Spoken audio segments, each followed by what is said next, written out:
I will try to explain a little bit today the conceptual framework of the genre called Viking metal, while showing how it engages with Old Norse literature. This was basically the idea of my PhD thesis. Now, it is a little bit old because I wrote it in 2017. However, I do believe that some of the ideas I developed in this thesis are still quite accurate and relevant even today. So the main point of this research I've conducted was to investigate how the content these bands produce relate to Old Norse sources and what kinds of discourses are produced. So what do the new constructions of the past tell us about the relationship between the past and the present, and how heritage narratives can contribute to the formation of a cultural identity, at least in some parts of the heavy metal scene. So the main idea here would be that that new mythologies are born out of an intertextual play with old sources, and in this way, new sites of identity and imagined communities are produced based on a symbolic northerness. So in essence, these bands are aesthetically instrumenting the past, and they are playing with nostalgia quite a lot. With a romantic, nostalgic reimagining of history and heritage. And the result is that they weave a personalized cultural narrative that corresponds to a symbolic collectivity and cultural memory. And as we shall see later, this is not without controversies and contradictions. If you're interested in this particular topic, extreme metal, so not heavy metal, extreme metal, so basically the fragmentation of the scene beginning with the late 80s and the early 90s, you can resort to Keith Kahn-Harris, who wrote a seminal work in 2007 called Extreme Metal Music and Culture on the Edge. Recently, the Cambridge Companion to Metal Music was also published, and it also has a chapter about Viking metal. So I'm going to start a bit with theory, with how we can interpret popular music, heavy metal, music as a communication form, and then linking it to this whole idea of heritage and identity discourse. So popular music can be considered a powerful way of communicating because it has expressions, artistic expressions, actively creating meaning. So it represents a communicative medium, and we do have theorists ever since Adorno and Attali pointing out the capacity to mirror historical conditions. Otherwise, music can be regarded semiotically as a system of signs, and these signs are subject to interpretation based on their significance within a particular context. So viewing music this way makes it very close to a sort of language with a set of symbols and meanings attached to them. Meaning in music is conveyed both through sound, but also through extra musical elements surrounding it. And these elements collectively influence how the music is perceived, both individually and as a group. Meaning and identity, however, are always changing because both artists and fans or listeners, they constantly shape and reshape them. Beyond individual creative expressions, popular music also arises from shared conventions and definitions as people engage with and shape the cultural spaces around them.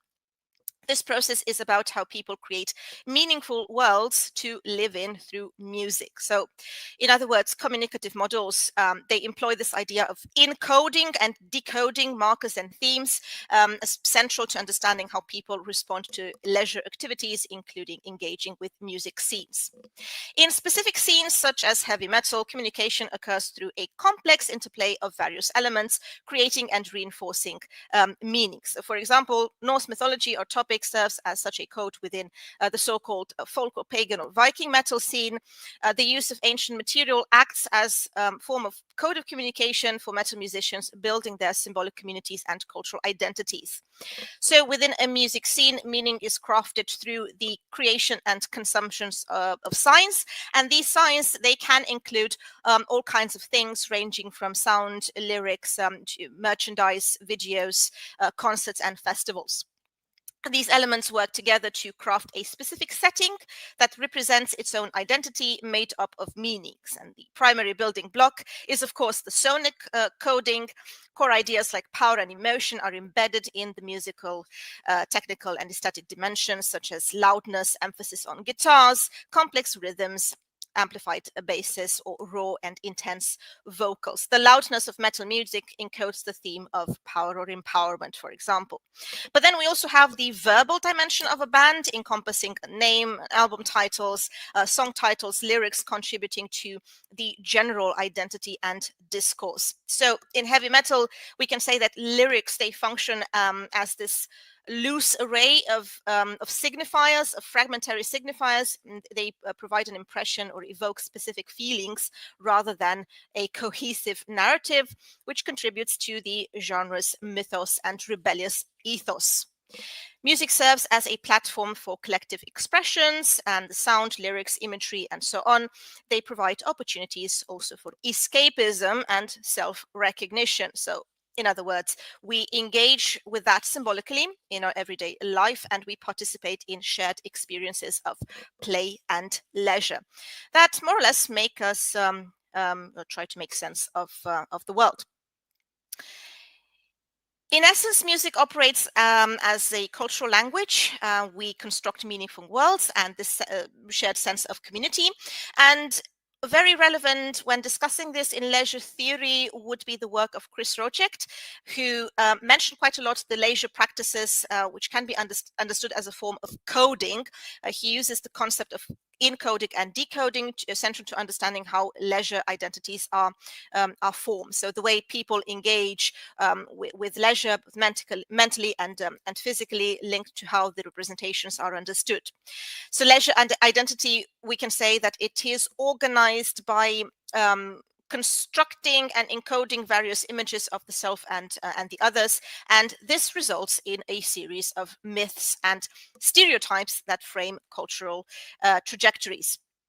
Metal scenes, such as those related to extreme metal, are examples of such shared conventions and definitions, because they involve people trying to create meaningful worlds to live through music, and they craft a specific setting, they use a code of communication, and it is used to build this whole idea of a symbolic community.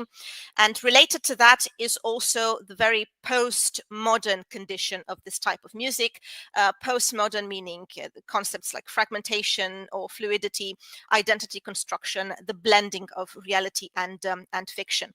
We can also integrate the concept of liminality here, so the state betwixt and in between normal states, understood also within this context of postmodernity. So in the sense that this era is marked by a sense of disembeddedness and deterritorialization, signifying a breakdown of the traditional boundaries, such as national, ethnic, religious, cultural lines. So because these boundaries are blurred, between production and consumption, and between other categories such as work and leisure, this has facilitated a differentiation and de-differentiation of experiences. So basically, a disintegration that leads to a space where local identities, cultural fashions, fictions, and realities blend to form new meanings. So in a way, the whole postmodern era can be seen as one great extended episode of liminality, characterized by a suspension between the desire for well-formed narratives and the plight and delight of fragmentation. This creates a cultural landscape of fluidity marked by pluralism. So in essence, we are encouraged to play around with genres, images, and histories in a constant state of reinvention. The chaotic and fluid nature of this condition drives people to use cultural spaces to construct new meanings and belongings. Engaging in leisure and seeking a sense of community is viewed also as a response to the angst and uncertainty often accompanying postmodern life. We are basically aestheticizing daily life in rejection of hierarchical structures, and this is something that we also see in what extreme metal bands bands are doing. Play also becomes an essential part of life. It's central to identity politics as well. In the sense, discussions around heritage also intersect with the fragmented nature of postmodern life.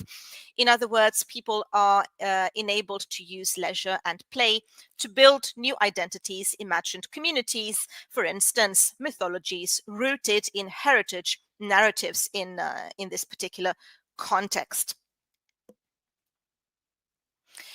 The mixing of diverse cultural elements, such as ancient themes and motifs in music genres like black metal, is explicable in this particular context because we have a bricolage of elements where the traditional boundaries are broken down, and new elements or older elements can be accessed, appropriated, and blended. A process which creates a dynamic hyper-reality. And this hyper-reality, if you will, you can link to Jean Baudrillard's concept as well of the world of simulacra, where images no longer serve to reflect realities, but rather mask the absence of it. And extreme metal, it also blurs this distinction between reality and fantasy. And pagan metal, for example, it appropriates constantly mythology and transforms older systems into new ones. So, in other words, we are dealing with a conflation of art, religion, myth. And another useful term I'm going to come back to later is that of art religion. So Viking metal stands at the confluence between the cultural history of heavy metal and also the cultural history of Norse mythology and the Vikings, which is why we're going to discuss a little bit the evolution of heavy metal and extreme metal in order to better contextualize it. So heavy metal first emerged in the late 60s and early 70s, primarily in the UK and US. It originated from the broader backdrop of rock music, which was diversifying away from psychedelic music. The genre is traceable to two main influences: blues rock, which provided the fundamental structure, the riffs, and also the chord progressions, and also psychedelic music, which contributed to the enigmatic undertones, theatrical stage shows, and imagery, also more ecstatic Dionysian approach to music, to use a term by scholar Dina Weinstein. Early heavy metal was defined by a thick and massive sound employing amplified distortion, emphatic beats, guitar solos, dense bass and drums, vigorous vocals, and also a sheer loudness, elements which more or less remain seminal to the upcoming genres as well. The sonic power of the electric guitar, often heavily amplified, also becomes a key marker in the genre. And of course, we have some quintessential groups here that we should name. Black Sabbath, for example, originating from the industrial, gloomy environment of Birmingham, established a distinctively darker sound and aesthetics. The sound relied on downtuning and power chords and created an undertone of gothic horror. And then we also have the example of Led Zeppelin turning blues into something much heavier, contributing the gritty guitar tone and distinctive catchy riffs. And they were also vital in the cultural coding of the genre, introducing themes of fantasy, for example, also war and pleasure, cultivating the classical image of the metal god. And then we have the new wave of British heavy metal, Judas Priest, Iron Maiden, Def Leppard, defining the genre further on with faster tempos, reducing the emphasis on blues elements. Judas Priest cemented key aesthetic codes, introducing leather chains, spikes of the hardcore metal biker style, and helping codify what the genre is now understood to be. And then we also have the example of Motorhead. They also contributed to the encoding by bridging the emerging punk metal divide, inspiring the genre with sort of like an individualistic, rebellious ethos and a very high energy sound. So in other words, the 80s marked a crucial period where afterwards metal split into two directions, more or less, as metal grew commercially and also stylistically diverse. So first of all, we have the mainstreamization, if you might call it so, in the form of glam metal, especially a softer metal merging with pop and featuring a more melodic approach, achieving instant commercial success. glam metal bands such as Quiet Riot, Poison, or Bon Jovi promoted an image of extreme hedonism and also adopted a distinctive look involving leather spandex and also androgyny. And then we have the more fundamentalistic strain, the extreme strain in parallel, an underground milieu developed strains like speed thrash, death, and black metal. This movement is largely a reaction against the expansion and excess of the commercialization of heavy metal. They were basically attempting to reconfigure the relationship to the genre's original core, which they considered to be more prestigious, so to speak. So thrash metal was pioneered by bands like Metallica and Exodus, a critical step in the evolution towards extremity. It it bore the influence of hardcore punk as well, and it resulted, generally speaking, in a very fast and aggressive sound. Thematically, they rejected this Dionysian spirit and extreme pleasure that was promoted by glam metal, and they preferred to tackle with social issues, for example, chaos, destruction, nihilism, and so on. So there was a push towards austerity and a return to the essential message, which they wanted to be stripped of this adornment, something that has also been compared with conceptually to the Protestant challenge to the extravagance of the Catholic Church. So thrash metal afterwards was responsible for triggering and sustaining the further stylistic dispersion of metal culture into what is nowadays termed as extreme. Extreme meaning like a cluster of metal subgenres characterized by sonic, visual, and verbal transgressions.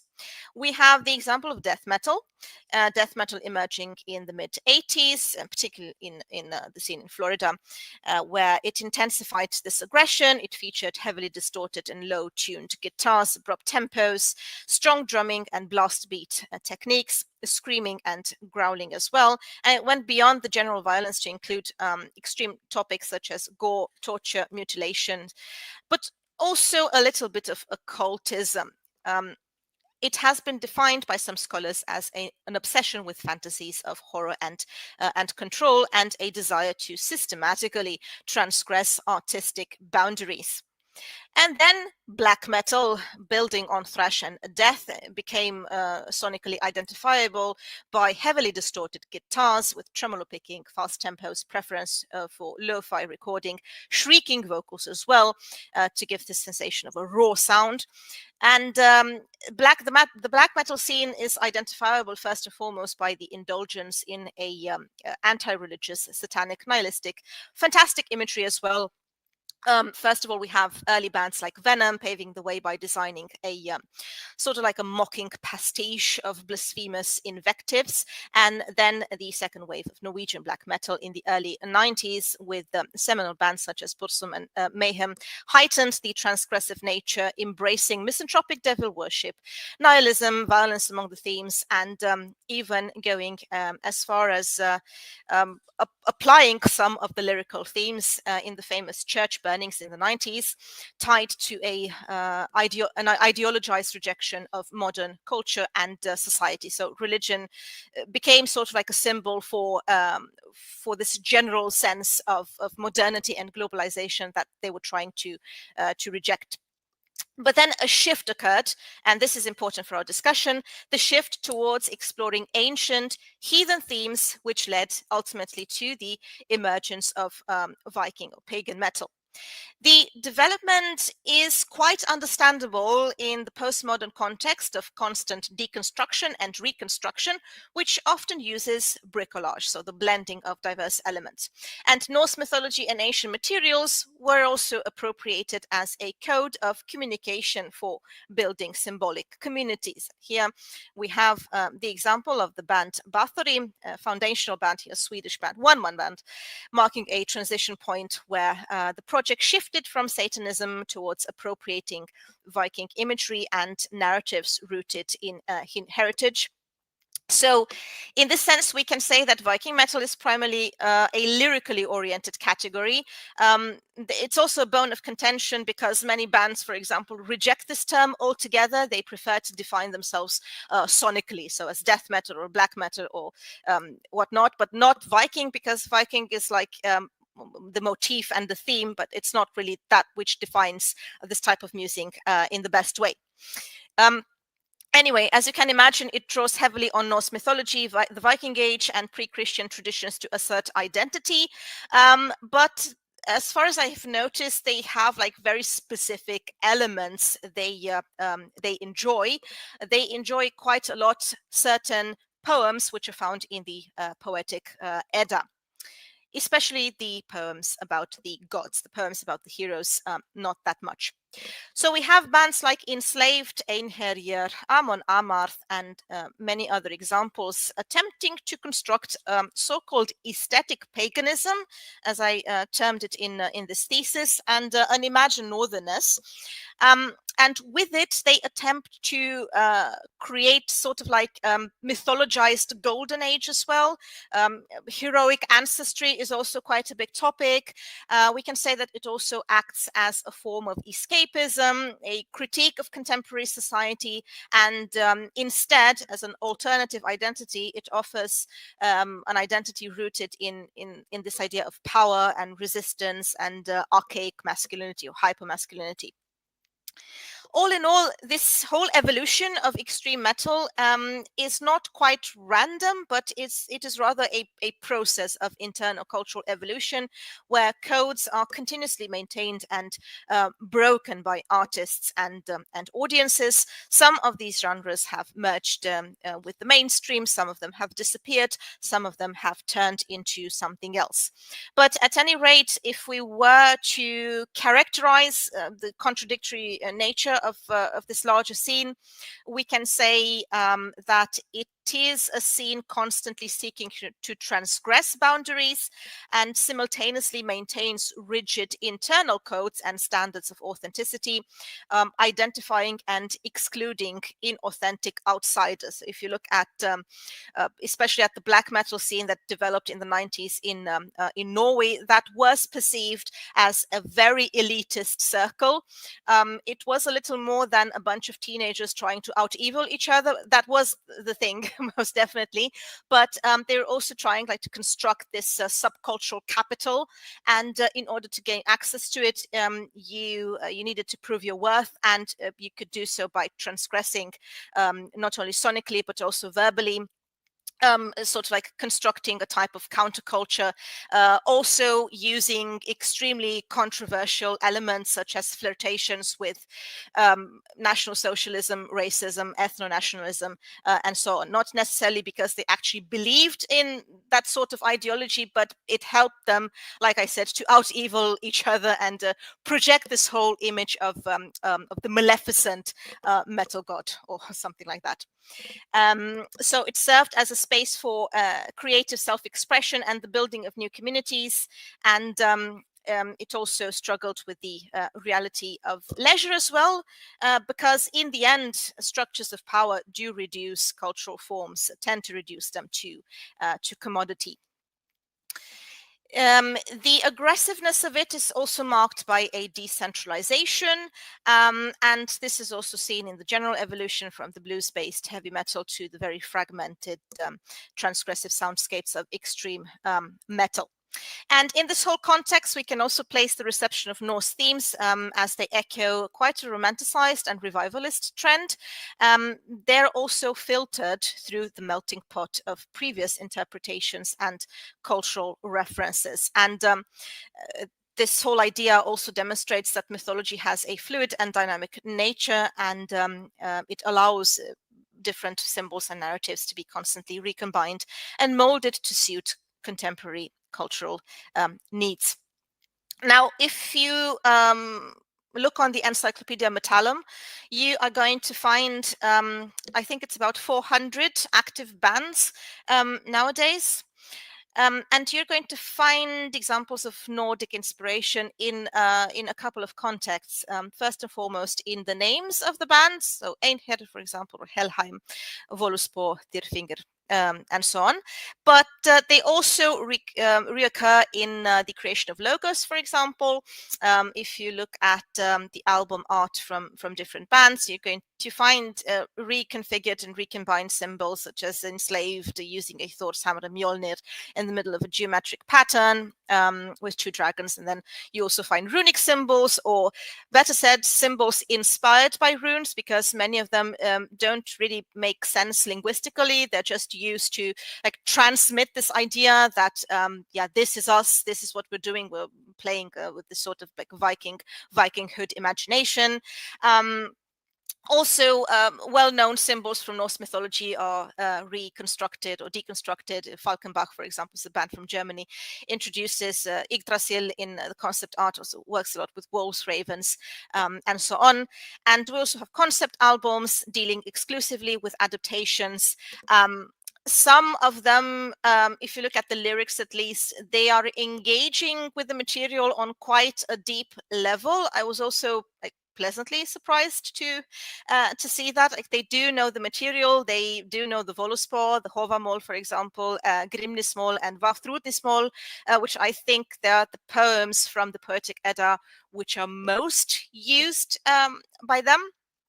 And yeah, they try to tell their own stories in a way, by either by reconfiguring elements, although sometimes it's like direct quotations or translations from these sources as well, perhaps in the desire of trying to make them seem more authentic. So this is when this happens, generally speaking. So we have all these like old material that is part of something new, as part of an enactment with the purpose of aestheticizing the past. We can use the term mythogenesis for it. So in the sense of a constant recombination of the older material. Yeah, so like I said, we have a preference, a very clear preference for certain themes and characters.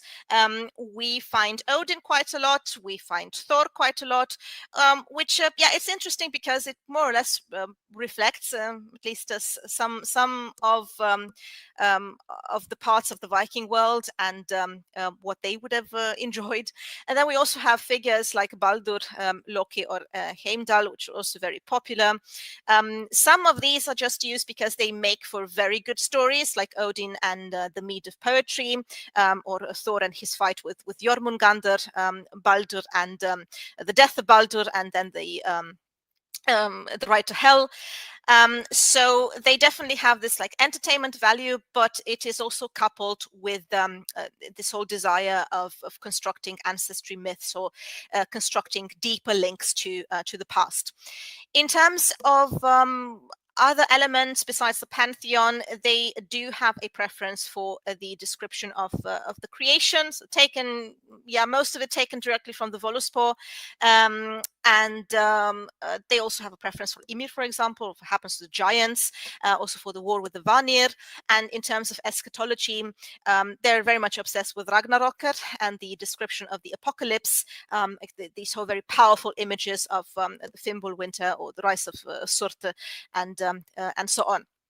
Some of these narratives, I think, they're used in order to parallel what the bands themselves are doing, like trying to, in a way, portray themselves as some sort of skulls, as the modern skulls, which could explain a massive preference for the myth about the stealing of the mead, and also about yeah, topics related to Odin's wisdom and generally Odin's quest for knowledge. There are also a couple of objects that they prefer. We find quite a lot of Mjolnirs, either in the lyrics or in the artwork, but also in stage appearances, for example. So the Mjolnir is quite a powerful marker of the scene in general, and then other important objects might include Yggdrasil, Gjallarhorn, Nagelfar, and so on. In terms of characters, besides the gods, we have like a preference for these destructive creatures, like Jormungand and Fenrir. The ravens come up quite a lot, and feminine figures, well, perhaps not that unexpectedly, they do not pop up often, but when they do, there is definitely a preference for the Valkyrie. So for this whole belligerent image, militaristic image, alongside Berserkir and Ulfhednar and so on. And also the Völur, so the prophetesses, and the Nornir, so the destiny entities, they also appear quite a lot. Other than that, feminine figures are not really part of the scene, unfortunately. So, like I said, the poems that are most used by these bands are the Völuspá, Hófamál, Grímnismál, Regismál as well, Sigurdrífumál, Ríkstula, Baldurstraumar, but they also use quite a lot from the Prose Edda. And the Prose Edda, in particular, the section Gylfaginning, and they mostly rewrite these sources using a personal artistic vision, but very often they do try to stick to the material and to be authentic. But when they do use the material, that's always framed within a couple of large themes, such as origins, ancestry, nature, destiny. So it's definitely a narrative construction and invention of the past here, and they're really trying really hard to construct this narrative of escapism and fantasy by reworking all significant stories and trying to give way to other mythical realms. What they're doing is not really new. Now, the sources for Norse mythology have always been used in multiple contexts. So the Poetic Edda, which might preserve some authentic material that is still a bone of contention. Also the Prose Edda, which is in itself a secondary source because it is a more systemic and euhemerized version of the myths.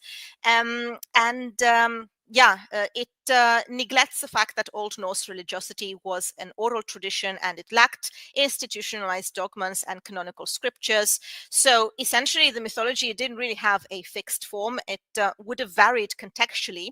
And even after the Christian conversion, medieval authors, particularly in Iceland, sought to integrate their ancestors and beliefs into the island's broader cultural memory. That is why we have the sagas, and we also have the sagas of the ancient times, the Fornaldarsögur, which were deeply engaged with the mythological past before the introduction of Christianity. This ties to the idea of a later modern revival of Norse mythology and to this whole romantic, nationalistic, intellectual movement that we can see in Scandinavia. The early interest being fueled by nationalistic interests. And this is, I think, very well exemplified by a movement called Göticism, Gothicism. And you have scholars such as Johannes Magnus and Isaiah Tainer using old Icelandic texts as myths of origin for the Swedes to legitimize national greatness. So in the 18th, 19th century, Norse material began gaining prominence over classical standards. And this was also largely aided by scholars and translators. Also have romantic writers such as Thomas Gray and William Blake embracing Norse stories and often also displaying an obsession with Odin or Valhall. So in essence, the period gave rise to this whole deeply romanticized version of the past, blending history and mythology and in different styles. And the image of the Norse also is constructed here as these superhuman brave warriors exemplifying liberty and democracy and whatever also became popularized. And then again, the mythology was also woven into the historical discourse as elements of national identity and romanticism, often functioning as a hyperreal expression of culture. And this inevitably resulted in stereotypes promoting the Norse spirit as bold, free, and unconquerable, something that was recycled, recovered in extreme metal as well. Scandinavian romantic art solidified these cliches in the depiction of deities, for example, such as Thor's imposing figure. The figure of the Nordic hero was exalted in dramatic art, and it became a vehicle for romantic and nationalistic aspirations. In the 19th and 20th century, Norse myth unfortunately became heavily politicized, particularly in Germanic context. So Norse symbols were appropriated into all kinds of racial theories. The German Völkisch movement, which essentially constructed German national identity by assuming a pan-Germanic, common Germanic origin with Scandinavians and adopting Norse mythology as the cultural heart of this identity. And we have Richard Wagner's example here, the Ring trilogy, which dramatically reimagined Norse mythology and codified the image of the pseudo-archaic theatrical Viking, a type of artistic construction contributing to a world of simulacra where images mask the absence of reality. Then we also have ideas, more extremist ideas, such as Ariosophy and Wotanism, emerging regarding the Eddas as relics of the ancient Aryan civilization. We also have secret societies, such as the Thule Society, using Old Norse names and imagery to spread National Socialist ideology. So the themes of rootedness, conservative, anti-modernist tendencies, and the organic connection to the land that were encoded in Norse myth reception were used to support highly politicized far-right interpretations. And the history of political misuse placed Norse antiquity in a very delicate position due to the heavy ideological load. Now, in contemporary culture, Norse myth continued to evolve. It re-entered the mainstream more or less through a hypertext of references, mainly J.R. Tolkien would be to mention here, influenced by the Eddas and sagas and also all kinds of Germanic-inspired mythologies, integrating Norse themes such as creatures, plots, names into his Middle-earth universe, and this has become a huge global influence. And then Nordic references began to abound in contemporary cultural, popular culture, including fantasy literature, role-playing games, comics, cinema, whatever you can think of, and also an iconography often centering on this whole imagery of power and heroism in a sort of neo-Wagnerian fashion, if I might call it that. Furthermore, we also have modern neo-pagan movements such as Ausatru, using the Eddas and sagas as core sources to construct alternative spiritualities and an identity based on allegedly ancient traditions. Now, this is understood as, this can be also understood as an attempt to proclaim openly what was once prohibited, but at the same time, it is also an attempt to distance yourself from the politicized images and trying to focus more on a spiritual approach, on a more emotional approach of this type of history, basically conflating poetry and myth and history, religion in this whole postmodern context. And this is something we can see quite often if we look at the lyrics in extreme metal. Norse material serves as a primary code of communication, and it constructs mythopoetical narratives. Many bands focus on figures associated with martial prowess and leadership, often invoking them as direct ancestors or guides for heroic action. For example, if you look at the lyrics of the bands Enslaved, Einherjar, Amon Amar, Tyrfingr, actually most Viking bands think they have an obsession with Odin as a martial figure and a source of wisdom as well.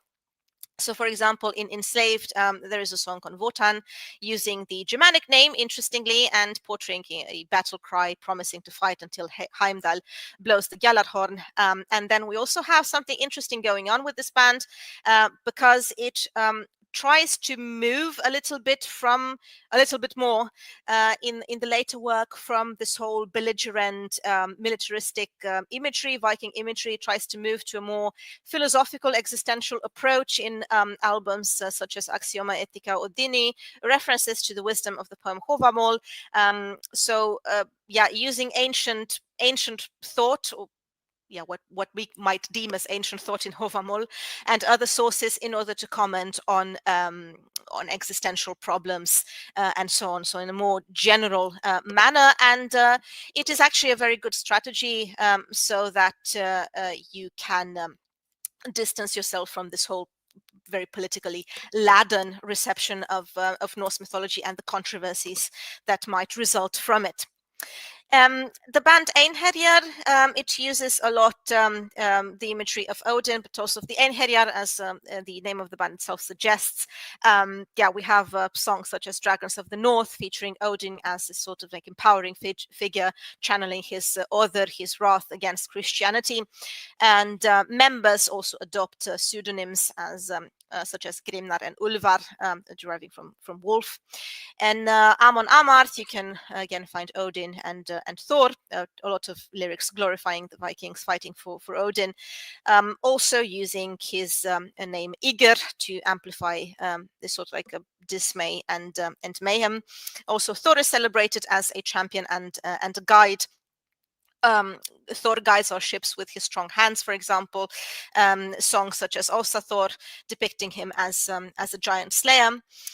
And so on. So this belligerent imagery is very much integrated in the cultural identity of the band. In Styrfinger as well, you can find songs such as Ruler of the Gallows, Valder Galga. It's actually an album, and it features songs adapting Hovamol, detailing Odin's sacrifice, for example, to gain the runes and hidden knowledge. Monogarm uses Mjolnir as a transgressive symbol, celebrating the hammer crushing the cross. So there's definitely a very anti-Christian stance in all of these bands. Something you can find in other bands such as Black Messiah and Tyr, summoning, for example, summoning the son of Hymir and conqueror of Garm. So Tyr is not really a very used god in comparison to Odin and Thor, but he does feature quite a lot in comparison to other characters. That you can find framed as a sort of part of a heathen pride, which is also the title of a song by Falkenbach. So this whole idea of constructing a raid against Christianity, initiated by some form of prayer or lyrics that are meant to look like a prayer. Ragnarok is also featured heavily, so kinds of figures of chaos and destruction to symbolize the inevitability of change, and also because they make for very good stories. So in Monogarm, for example, you can find the wolf. Actually, the name of the band refers to the wolf destined to devour the moon at the end of the world. We have songs such as Fimbul Trollet, referencing the Fimbul winter, the deadly cold preceding Ragnarok. Other elements in the band Helheim, for example, which references Hell, the underworld realm.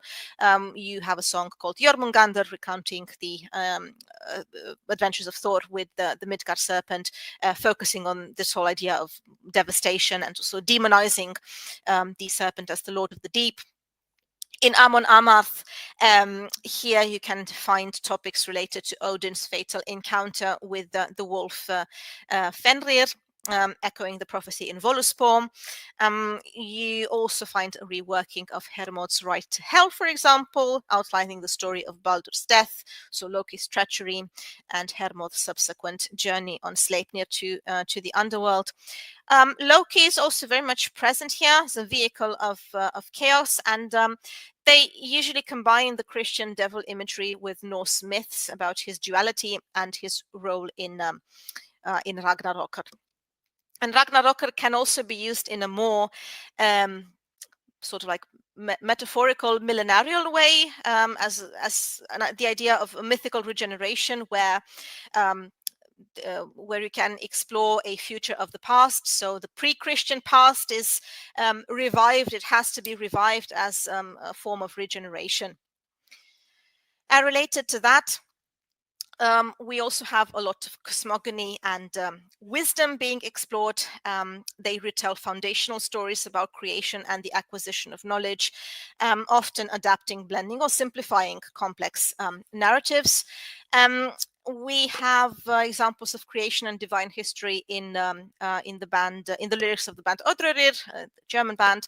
Weltenanfang, for example, the beginning of the worlds, describing the cosmogonical myth, quite close to the source from the endless void, and they use all the fitting elements, Ginnungagap, the cow outhumbla, Odin Vililve, and so on. And they also detail the war between the Vanir and the Aesir, including elements such as Gulveig as the cause of conflict. They pretty much use the structure of Voluspor. Enslaved, again, they do have this sort of like more shamanistic approach. They have a song called Jotunblod, for example, using the creation story to assert that the giants are actually the proud fathers of humanity, linking human nature to the elemental forces that birthed Ymir from the conflict of ice and fire.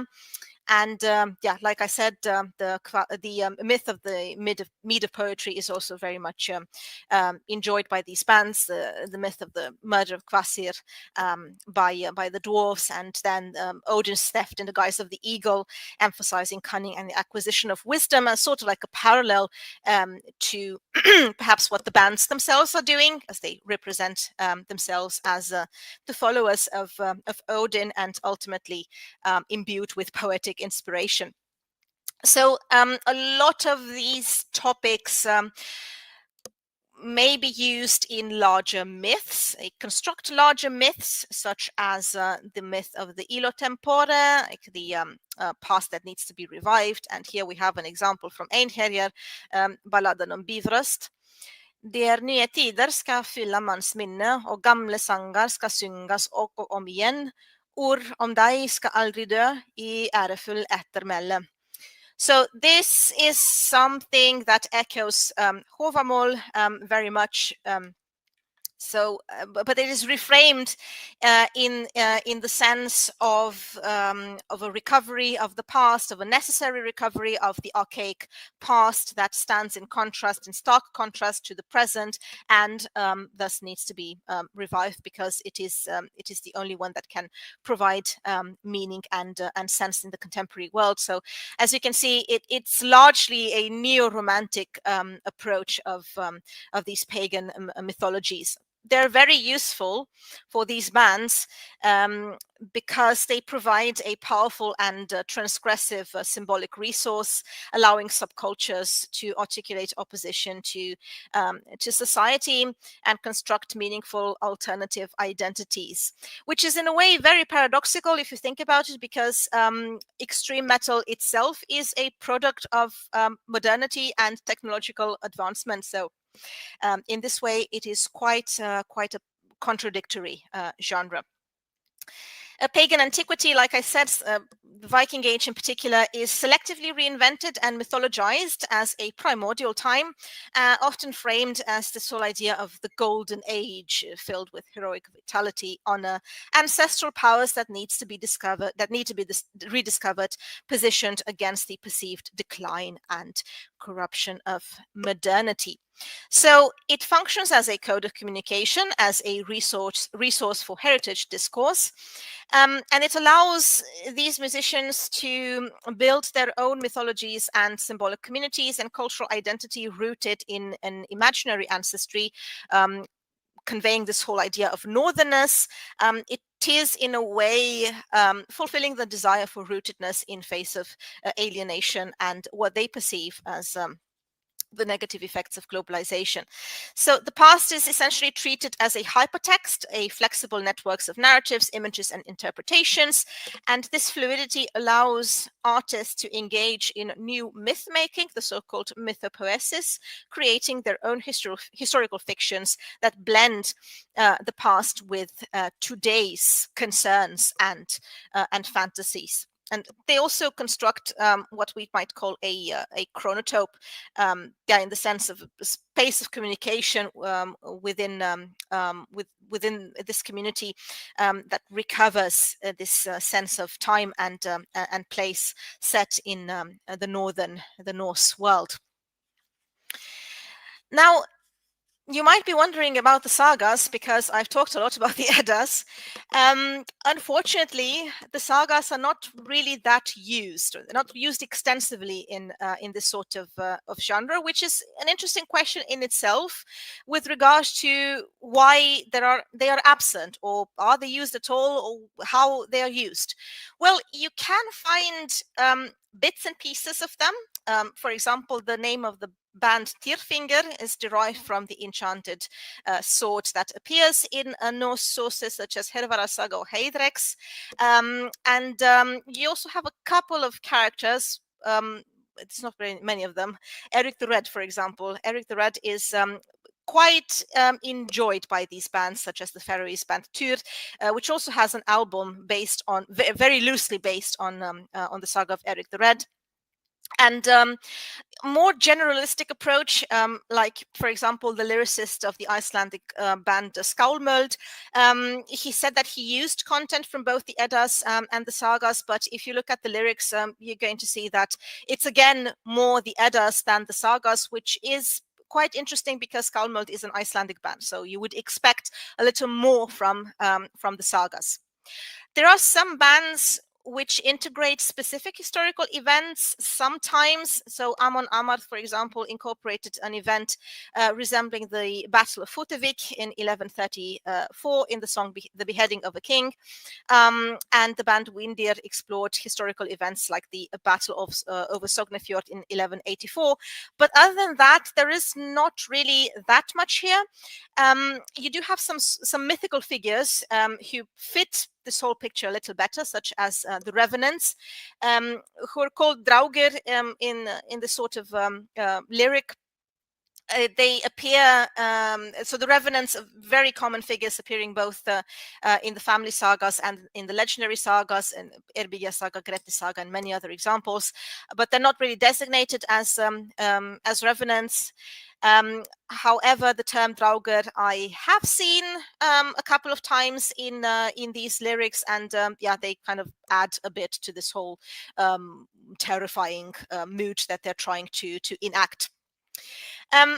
Now, I think the major difference lies in the narrative function of the two sources, because the Eddas, and in particular the mythological lays, so the lays of the gods, they provide a more fitting raw material for this whole construction of mythology and escapism, whereas the sagas are a little bit too anchored in a very specific past.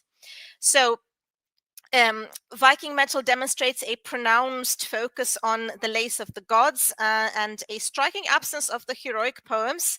And this was actually something I've been struggling with, because I would have expected, for example, to find more of Sigurd in the lyrics, or more of Helgi, because yeah, they make for good stories as well, and they could have been used as some sort of narrative, but then they're not. Like, the lays of the gods are definitely preferred. And I think the reason for that is because they do have this ability to provide a grander, more universal narrative about events that seem larger than life, like Odin and Thor and Ragnarok. They're larger than life characters and events.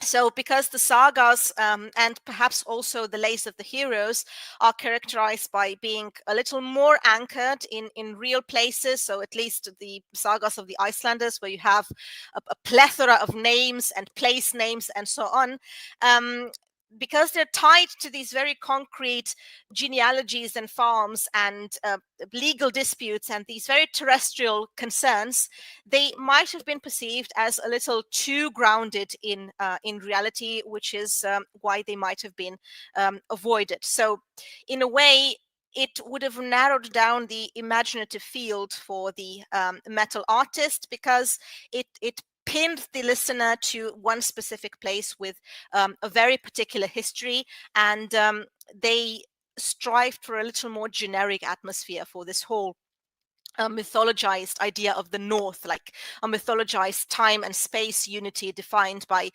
wilderness and chaos and so on. So they were more useful. The Eddas were more useful to create that sort of hyper-real feeling and a space of dark leisure where the present and past were blended.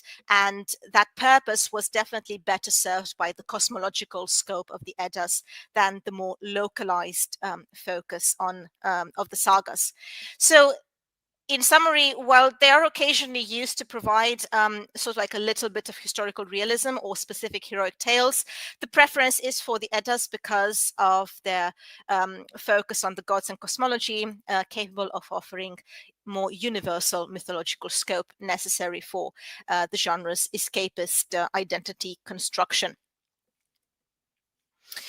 We can say, in other words, that the adoption of pagan themes is an act of discursive transgression in escapism. So, in other words, a rebellion enacted symbolically through lyrics, sound, and visuals rather than purely religious adherence.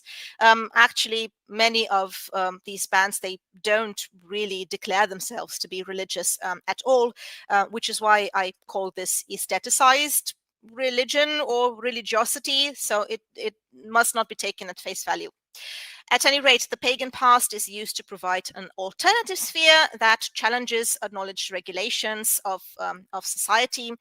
And the most potent form of this sort of transgression is the explicit rejection of Christianity, which is viewed as hegemonic, foreign, and intrusive, something that corrupted the true nature of the Nordic spirit.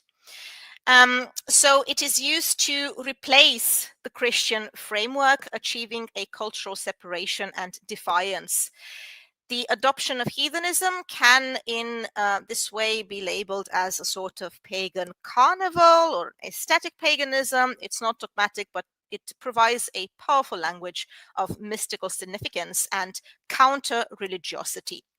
So, for instance, Odin and Thor might not be invoked as objects of worship, but rather as symbols of power, commanders that sanction aggression and warrior ideals. So, to sum it up, I think a very useful term to describe what is happening here is mythopoesis.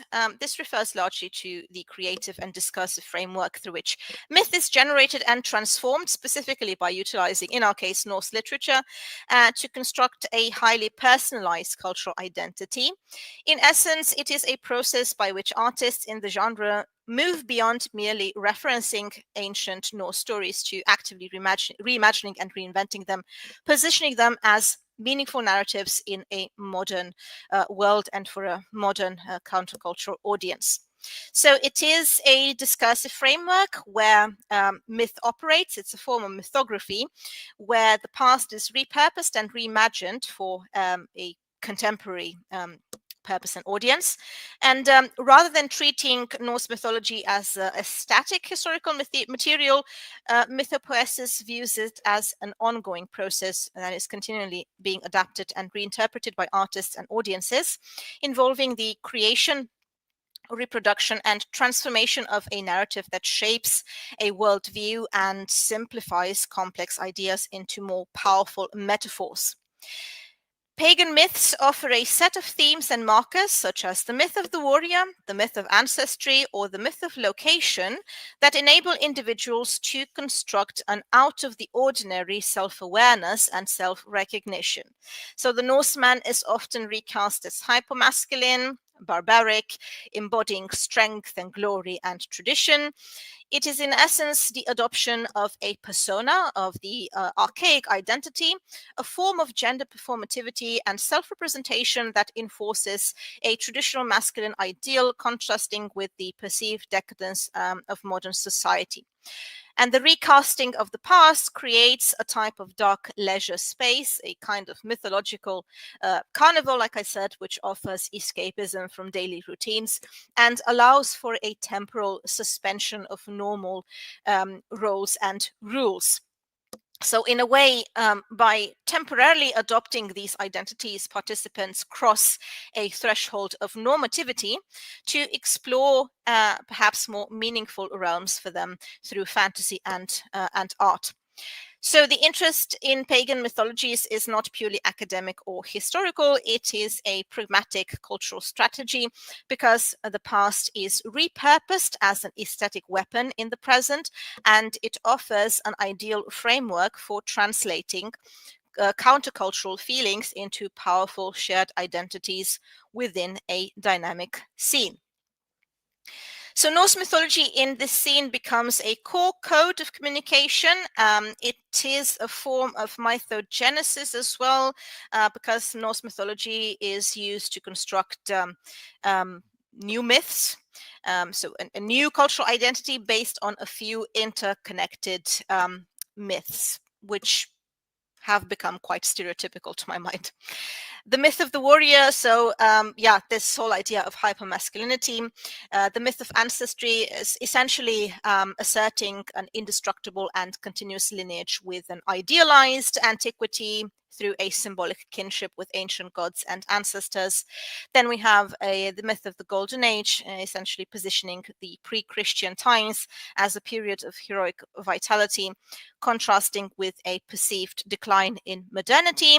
And then the construction of a northerners, an imagined geography, blending real Scandinavian landscapes with mythical realms, embracing wilderness and opposing urbanization. The myth of decline and rebirth, framing the conflict between heathenism and Christianity as this sort of apocalyptic cultural war leading to the restoration of ancestral powers. So the contemporary artistic reception uses Norse myth to generate a hyperreal and escapist leisure space, a mythological carnival where audiences can engage with a heavily romanticized heritage and experiment with archaic identities, which is why the term of art religion used by Stefanie von Schnurbein is also very useful here, in the sense that this heathen pose in its nostalgic evocation is a reaction against what is perceived as the profane order of things, which is why these Norse symbols seem to function very well in enhancing such countercultural identities. And last but not least, let's address the elephant in the room, which is the fact that this thematic code used by Viking metal converges often with ethno-nationalist discourses, because it often emphasizes exclusivity, ancestral purity, and anti-modernity as well. Here there is to say that most of the bands, they do actively distance themselves from this type of discourse, but the problem is that the semantics of it, the vocabulary they use, it comes from more or less the same place, because they use a lot of vocabulary about roots and rootedness and authenticity and the revival of old beliefs, which is a sort of language that sits uncomfortably close to the mythical language nationalists and ethno-nationalists have used for over a century. It constructs a myth of ancestry by asserting an indestructible and continuous lineage with the idealized pagan antiquity. They sometimes use the very problematic, to say the least, idea of blood as a container for cultural memory and the folk soul to establish a lineage to the gods. And the lyrics also frequently construct a myth of decline and regeneration, framing the introduction of Christianity as a foreign and intrusive force, corrupting the true Nordic spirit. The opposition is reflected in the desire to return to a pure origin, which structurally mirrors the narrative used by a lot of right-wing movements. The focus on an uncritical obsession with the ancient past, along with elitism and nationalism, might appeal to right-wing audiences as well. Furthermore, fan discourse often projects a fictitious Viking identity rooted in whiteness and anti-modernity onto the genre, which is why I think it would be very important if somebody did a sociological study with regard to how fans perceive this music, because uh, um, yeah, this is going to be a little unscholarly because it's based on my own observations, but we also have scholarly work done not necessarily on Viking metal, but on heavy metal in general. Carl Spracklen from the University of Leeds, for example, who also teaches leisure studies, he did engage with the way fans receive this sort of message, and the bands, they do tend to insist quite a lot on this idea of alternative identity and carnivalization of history, but the fans, the way they receive it, they seem to be a little more obsessed with this idea of finding your Viking roots, and yeah, going much further than just enjoying yourself in the pose of the Viking for a while at a concert, and like trying to build this very coherent narrative of a Vikinghood, also by resorting to this kind of problematic discourse. Now, there is a concept used to describe this phenomenon, the concept used by Keith Kahn Harris in his work, which I think is a good one because it explains quite a lot, that of reflexive anti-reflexivity. This basically means that you as an artist, you are aware of the kind of contradiction and controversy you might create with that type of discourse, but you essentially try to avoid it by stating it's rather part of your subcultural capital, part of your scene, part of the shock value that your music has, and it's just used for artistic purposes. And I'm not sure if this is enough to explain the inherent controversy, or to be apologetic to it. But at any rate, if you look contextually at the evolution of black metal, you are going to see that from the very beginning, we do have flirtations with the Nazism and racism, serving as transgressive practices designed to provoke shock, because the core identity of extreme metal involves all kinds of controversies on a sonic level, on a verbal level, on a visual level, and so on. So this coquetry with the far right, it can be seen contextually as an extreme form of shock value and boundary making. In other words, bands incorporating provocative references while trying to depoliticize them by emphasizing they don't take them at face value in their art. However, this strategy, like I said, does create some problematic gray zones and blurred boundaries, because the use of symbols such as the Odal rune by bands like Helheim, despite the political connotations, is often defended because the rune also connects to this ancient feeling or ancient meaning of lineage. And similarly, the band Bathory from the very beginning also flirted with that kind of symbols. The S rune, for example, as well, explained as a provocation and fight for the gods to have their place in their rightful place in discussion. And then we have these shared themes of primitive kinship and homeland mysticism, meaning that the boundary between mythic pride and militant ethno-nationalism is a little bit porous when these symbols are the same. And this leads to the music being frequently interpreted through essentialist ideas of race, nation, and masculinity, even if the bands themselves largely explicitly reject racism and these unholy alliances. Now, these gray zones within the broader scene have historically facilitated the emergence of a smaller but very contentious scene, embracing overt, explicit ethno-nationalism and racism, transforming the pagan aesthetic into a political tool. It is the so-called National Socialist black metal. It's a subgenre that reduces Norse elements to political assets, involving a militant incorporation of these unfortunate ideologies, resulting from figures such as Varg Vikernes from Bursum, who transformed essentially into a pagan national socialist.